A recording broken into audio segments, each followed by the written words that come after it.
Buongiorno a tutti e grazie per essere con noi per questa nuova chiacchierata di Nuova Pedagogia. Oggi abbiamo un ospite che incontro per la prima volta, ma con la quale sento di avere già un legame, ed è Laura Aimo. Benvenuta Laura, grazie per essere con noi. Grazie Adele, grazie per l'invito e un saluto a tutti.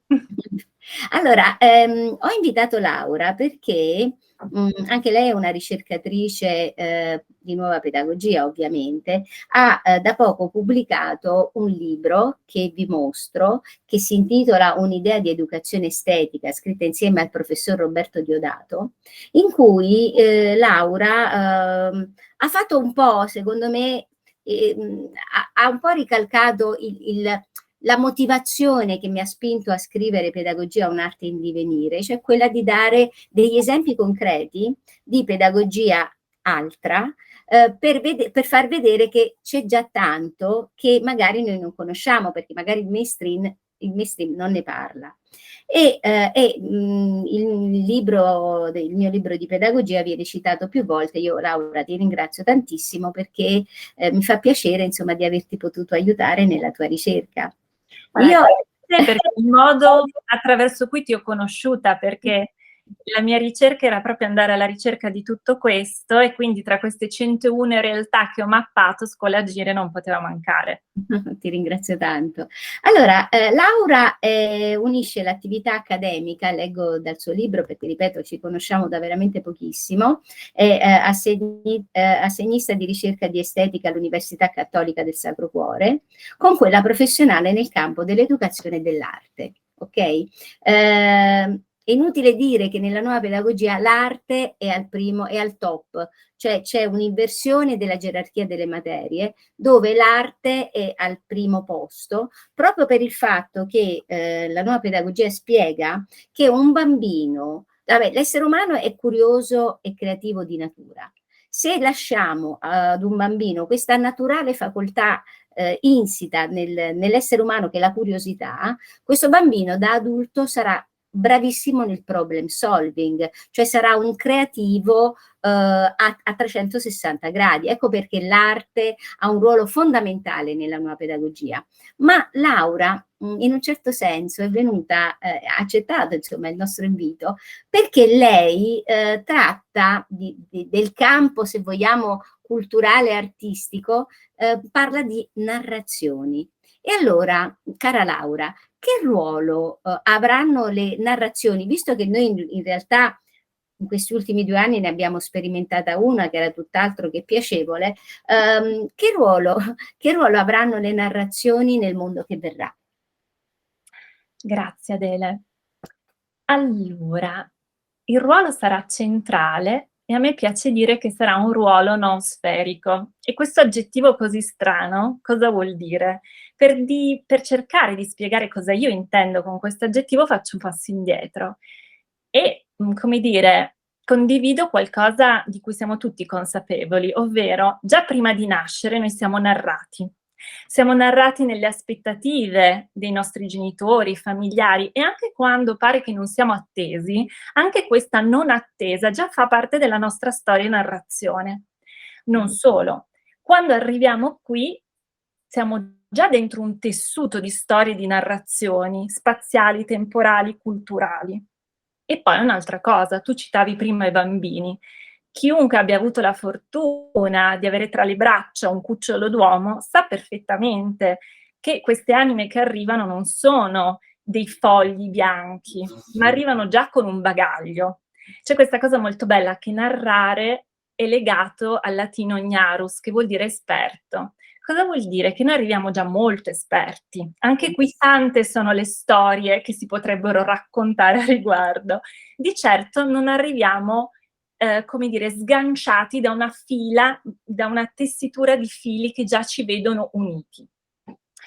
Però qual è il punto? Il punto è che tipo di storie e narrazioni e soprattutto come noi ci vediamo, perché io ho detto noi arriviamo già narrati, ma tutto questo sembra che allora ci porti a ricoprire un ruolo totalmente passivo. E qui arriviamo a un punto.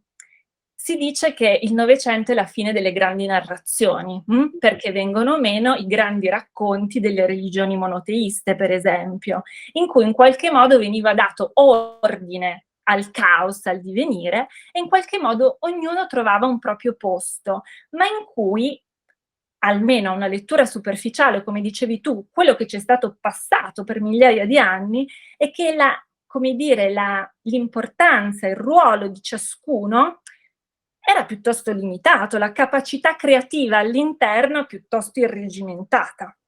E allora cosa si dice? No, fine delle grandi narrazioni, quindi questa presenza del singolo, con tutte le derive dell'individualismo e quant'altro. Ma la domanda è davvero così? E tu un po' mi hai anticipato prima, perché quello che stiamo vivendo in questi anni, che cos'è se no un'unica, univoca, monolitica narrazione, grande narrazione, che semplicemente è cambiata di segno. Una Sì, narrazione... che viene passata per verità, ma è solo una narrazione, come dire che un film proiettato in un cinema è la realtà.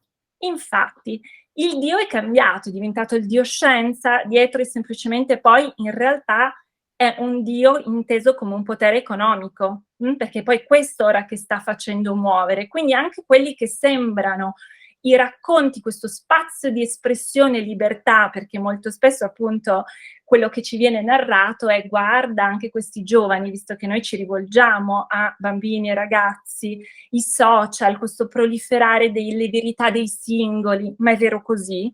No, questa è una finzione, è questa illusoria libertà che viene concessa all'interno di una rete, di una maglia di dispositivi perfettamente costruiti proprio per veicolare e invece andare a irrobustire, irreggimentare i gusti e scelte in in un'unica direzione. Già. Allora, detta così, non c'è via di scampo, quindi è l'eterno ripetersi, come dire, dell'identico. E qui per me arriva in aiuto, anche qui perché in una prima accezione, anche un'accezione di, come dire, deviante di questo aggettivo noosferico che io prendo da questo scienziato, filosofo, gesuita, Teilhard de Chardin, pochissimo conosciuto e che poi, perché ovviamente è molto scomodo, e poi molto ripreso da José Argüelles, che è un grande docente di estetica, è stato poi cultore, studioso di arte e matematica maya, in un'accezione negativa, quindi se andrete a smanettare su Google, la prima cosa che troverete è che noosferico è la mente globale, che è proprio quello che sta, come dire, una parte sta veicolando, no? Quindi l'idea di un controllo, di una uniformazione totale, un livellamento. Ma c'è anche un'altra accezione, che è quella che adesso, come dire, tenterò di spiegarvi. Ma prima faccio un passo indietro e cito un autore che amo tantissimo, che è Robbie Paxton, non so se lo conoscete, autore di meraviglioso, ha scritto No Time for Karma, un libro, uno dei pochi di quelli, ma se tu naufragassi in un'isola deserta e ti portassi via 5 libri, ecco, tra i 5 io sceglierei questo libro. Quindi vai poi a vedere. E Robbie a un certo punto dice, nel dialogo con i miei maestri, fisici e non solo, sono stato più volte redarguito a non cercare di dire la verità. Perché loro mi dicono, attenzione Roby, la verità tu non hai neanche idea di che cosa sia. La verità non è per la tua comprensione e la tua capienza umana, è una luce troppo accecante, non ci provare neanche, ma quello che puoi fare, come hanno fatto se ci pensiamo tutti i grandi maestri da Oriente a Occidente, da Nord a Sud, è raccontare buone storie. Che bello. E qui a me vengono ancora i brividi, lui è un grandissimo tessitore di storie e quindi lo consiglio per questo. Il buone storie cosa significa? Prima di tutto vediamo già che è un plurale, non una buona storia, unica, monolitica, ma c'è una pluralità. Quindi questo ruolo centrale nel futuro che io vedo del singolo, un singolo che però si riconosce e consapevole di essere all'interno di un'unità, di una tessitura di relazioni, non solo fra esseri umani, ma proprio con tutta la sfera naturale, cosmica. E qui arriviamo a questo aggettivo noosferico, perché Teilhard de Chardin cosa dice? diceva, lo prende dal nous, anche qui viene tradotto, lo troverete su Google come mente, no? Il nous è l'intelletto degli antichi, e l'intelletto di Dio.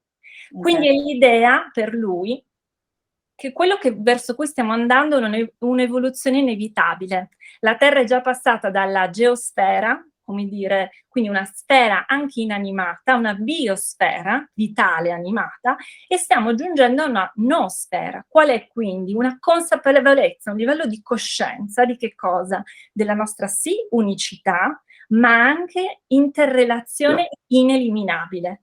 Quindi Dea, stai buona, c'è il mio cane che se vede passare un uccello deve farsi sentire. Perché lui è già noosferico. È vero. Dai Dea, fai la brava. Che si chiama Dea, la mia cagnolina, tra l'altro. Fai la brava, vieni qui. Lei vuole partecipare. È giusto. Scusami. Quindi le narrazioni avranno un ruolo centrale, noosferico, sta a noi scegliere, come dire, quale delle due opzioni. Esatto. Buone storie, quali sono le buone storie? Per me è molto semplice, qui è proprio una sensazione, un sentimento estetico che ci suscitano. Quando ascoltiamo una buona storia, respiriamo. Ci sentiamo bene. Ci sentiamo bene, sorridiamo. Sì, è vero, è verissimo. Perché aumentano il nostro sentimento vitale. Che cosa vuol dire? Questa è un'espressione di Dewey, che è maestro insuperabile, e lui dice, quando è che abbiamo un sentimento vitale? Quando proprio sentiamo che nel nostro scambio con l'ambiente non c'è, come dire, l'impossibilità, il muro, l'ostacolo insormontabile, che è proprio quello che proviamo ora nella grande narrazione. Sembra che non ci sia via d'uscita. Esatto. E questo ci condanna all'impotenza. Quando una narrazione ci condanna all'impotenza, a mio parere è una cattiva narrazione. Chiaro. Del resto lo fanno apposta, no? Quindi, se ci fossero tante narrazioni, la loro non reggerebbe subito. già crolla adesso, poi vabbè. Quindi la necessità è proprio di coltivare, andare in cerca, diventare come un cercatore non di funghi, ma di buone storie, e condividerle. Ecco, questa è un po' la mia vocazione. Bello, molto bello, perché mi fa venire in mente veramente come le storie hanno creato la storia, le storie, nel senso abbiamo i trovatori, abbiamo gli attori, abbiamo i narratori, cioè tutti coloro che raccontano storie, poi alla fine influenzano la storia. No? Ma allora a questo punto la seconda domanda, che ovviamente consegue alla prima, ma tu cosa stai facendo in qualità di narratrice? Sì, come tu dicevi, in prima battuta, diciamo nella mia parte di ricercatrice, vado sicuramente in cerca di buone storie, per condividerle, per far capire, io nel libro dico, vado in cerca di chi oggi sta costruendo il domani, per far capire che è possibile, e non per offrire dei modelli. Questo io ci tengo, questi 101 esempi, oppure queste 3 realtà che ho proprio indagato nello specifico, non è per dire questo è giusto, questo è vero, facciamo tutti così, no. È una possibilità. Una possibilità, vedere come dal sorgere di una domanda, che molto spesso sorge la domanda quando c'è un inciampo, un dolore, un ostacolo, come la realtà lo ha affrontato, lo ha trasformato e ha proposto come dire, una possibile, neanche mi piace dire risposta, ma una percorrenza, no? Un cammino. Quindi questo è un primo lato. Poi il secondo lato, che è quello, come dire, proprio sì, quello che fa battere il cuore. Io scrivo storie nell'ottica che, come tu anticipavi, collaboro sia in ambito teatrale che cinematografico per tessiture, ma quello che proprio, come dire, mi fa battere il cuore sono le storie su misura che io scrivo. E cosa vuol dire? Io mi metto in ascolto della persona, e qui come dire, riprendendo il noosferico, noi siamo già in un campo, siamo già in una tessitura. Le facoltà estetiche di questa disciplina filosofica, anche questa, ancora poco conosciuta in realtà, perché spesso confusa con la semplice filosofia dell'arte. In realtà è una disciplina che prende sul serio il corpo e tutte le facoltà umane che hanno come dire, le loro radici nel corpo e non sono impensabili senza il corpo, cioè prende sul serio il portato di verità delle nostre sensazioni, emozioni, dei nostri sentimenti, delle nostre immaginazioni, intuizioni. Quindi le facoltà estetiche sono immaginazione, intuizione, ma anche la memoria, il gusto. Mettersi in ascolto e in apertura di queste facoltà ci permette di conoscerci anche senza apparentemente esserci mai viste.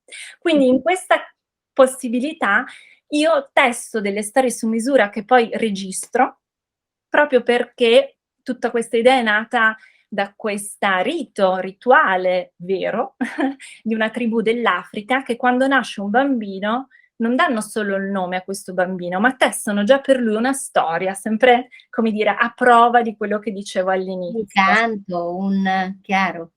E questo è interessante per questa consapevolezza molto antica delle civiltà che ci precedono e che poi noi stiamo tentando di recuperare. La cosa interessante è che queste storie vengono riraccontate, cantate alla persona ogni qualvolta si trova in difficoltà, ogni Infatti, qualvolta anche si... per fargli ricordare chi è. Sì, io trovo meravigliosa questa cosa. Ogni volta che si trova cade in errore, perché l'errore che cos'è? Se semplicemente una distrazione, un aver perso la propria strada, unica, irripetibile, che non vuol dire che è già segnata, ma è come dire in una sfera di 360 gradi, qual è la mia corrente privilegiata? Quindi queste storie hanno lo scopo che proprio hanno la forma proprio di come una fiaba, ci sono esseri, persone, animali, vegetali, fantastici, onirici, che ci permettono di vedere sotto forma di immagine, ovviamente di simbolo, quindi che mostra, suggerisce senza definire, senza prevedere né controllare, quale sia, come dire, quel bagaglio di esperienze con cui siamo arrivati, a che cosa siamo chiamati. Quindi ci aiuta, come dire, anche a sciogliere dei nodi, a prendere delle consapevolezze, ma anche, come mi piace dire, proprio ad aprire noi stessi poi le nostre facoltà immaginative. Faccio un esempio perché è successo ieri sera, perché poi a seguito della storia io ho un dialogo con la persona che non è una spiegazione, perché le storie, come i miti o le favole, non si possono spiegare. È come se a un bambino dici adesso ti spiego la morale. Questo è proprio fraintendere totalmente il funzionamento della narrazione. Però è vero che nell'incontro cosa accade tra ciò che ha suscitato la storia, quindi in ottica proprio di luoghi, parole, colori, musiche, nomi. I nomi sono importantissimi perché in queste storie c'è un nuovo nome, che è un nome medicina, un nome che dice, un nome in cui ogni lettera ha un significato, insieme a quello che io posso aver avvertito, sentito, visto, nascono i percorsi, nascono, come dire, si fa più chiara la tessitura, i fili che si uniscono. E ieri sera è successa questa cosa molto bella per capire come funziona proprio narrativamente una storia di una persona che era un, come dire, un personaggio ibrido tra terra e acqua, diviso tra questo essere stanco dell'acqua, ma anche l'essere stato, come dire, bastonato dall'esperienza sulla terra. Quindi questo voler andare via dall'acqua ma paura di tornare sulla terra. E quindi questo rifugiarsi su uno scoglio fermo e non muoversi. Fintanto che c'è un capovolgimento, c'è ovviamente un lieto fine, ma in cui accade, e questo me ne sono accorta solo ieri sera, ripercorrendo con la persona la storia, viene detto che questa persona, con un incontro che fa, vivranno al largo di un'isola non tracciata dalle mappe. Ah, E io l'ho trovato delicatissimo, perché cosa vuol dire? Non dice sull'isola, ma non dice neanche in mare. Al largo dell'isola unisce la terra e il mare. Staranno su una barca? Staranno su uno scoglio? Qualcosa che la nostra immaginazione ancora non vede? certo. Ma questa apertura permette alla persona di aprire la possibilità dell'unione, perché noi abbiamo bisogno di unire. Questo è un tempo in che ci chiede di unire, sì di scegliere, ma non di continuare a separare, a fare out-out, ma let at. Questo. Esatto. Ma scusami, Sì. Laura, sentendoti, sono veramente affascinata da questo lavoro che stai facendo, ma mi viene proprio da dire, ma quando ti sei accorta di essere una narratrice? Questa è una bellissima domanda. Allora, mh,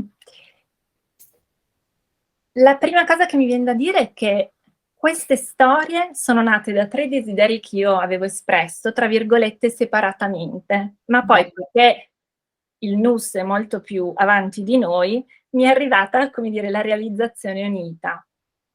E la prima era scrivere favole, storie per piccoli e grandi. Io ho studiato filosofia, quindi io sono abituata al pensiero complesso, ma ho provato anche sulla mia carne come il pensiero complesso, astruso e astratto ti porti sempre più lontano dal sentimento vitale.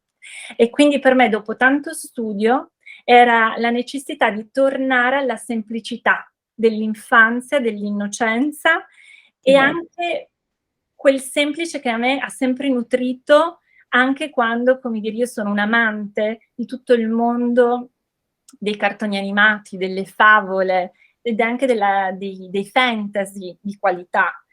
Quindi era questo desiderio di poterlo fare anche io. La seconda cosa era quella, di trovare una forma, un canale attraverso cui esprimere una sensibilità che ho da sempre e una sensibilità all'ascolto, un'intuizione, una predisposizione, un piacere nel vedere, nel mettermi in ascolto dell'altro e naturalmente a me appare la parte, come dire, luminosa che attende di esprimersi. E Okay. quindi per questo anche io ho scelto, come dire, comunque il cammino dell'insegnamento, che per me è un po' questo, semplicemente aiutare la persona a ricordarle chi è quando se lo dimentica, ecco, Chiaro. che è venuta qui per una ragione.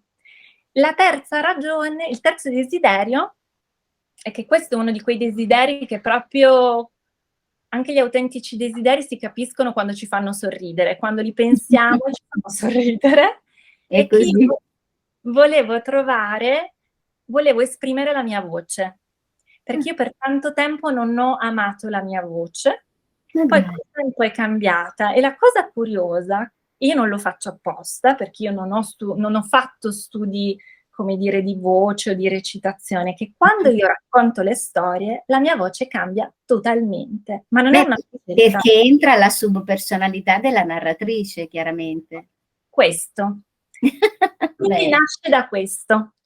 Bello, molto bello, molto bello. Ah, noi siamo già in chiusura perché le nostre interviste sono molto brevi, ma vuoi darci un'indicazione per, così, in base alla tua esperienza, per esempio, tu lavori con gli adolescenti per lo più, no? Un'indicazione ai genitori, agli educatori, di come potrebbero usare la narrazione per entrare in contatto con loro? In empatia con loro, dare loro un sostegno? Grazie, grazie di questa domanda perché mi vengono in mente, 2 cose. Da una parte stare molto in ascolto, anche di quelle narrazioni di cui loro si cibano e che molto spesso per noi sono un po' spazzatura, perché lì ci sono già degli indicatori e Mh-mh. quindi riuscire a coglierli, cogliere anche lì quella scintilla vitale, cos'è che ha acceso l'interesse, l'immedesimazione, l'identificazione, anche fosse in un influencer piuttosto che in un altro, piuttosto che qualsiasi, o fornisce prima di tutto un aggancio comunicativo, Esatto. da cui arriva secondo me poi il secondo suggerimento: più che tanti discorsi, fare esperienze pratiche e sensoriali. Se proprio si vogliono narrare, credo che una cosa molto importante, e prima si inizia meglio è trovare poi dei luoghi in cui si porti a emergenza la storia in cui questi ragazzi hanno, come dire, hanno trovato la loro nascita, Certo. quindi avere il coraggio di raccontare anche ai genitori la propria storia, che può anche essere una storia di difficoltà, ma questo rende il ragazzo non più passivo, in qualche modo in preda a una serie di meccanismi che si trova a ripetere, ma di cui non capisce l'origine. Chiaro. Ma gli permette di cominciare le perline in fila l'una all'altra. È come, mi fai venire in mente i sassolini di Pollicino Sì. per trovare poi la strada del ritorno. Bellissimo, veramente bello. Laura, io ti ringrazio infinitamente per averci dedicato il tuo tempo e l'augurio è veramente di trovare anche un modo di concretizzare, che ne so, qualcosa insieme, perché veramente sento una grande sintonia con le cose di cui ti occupi. Quindi grazie. E alla prossima. Sicuramente, grazie a tutti e buone storie. Ciao a tutti.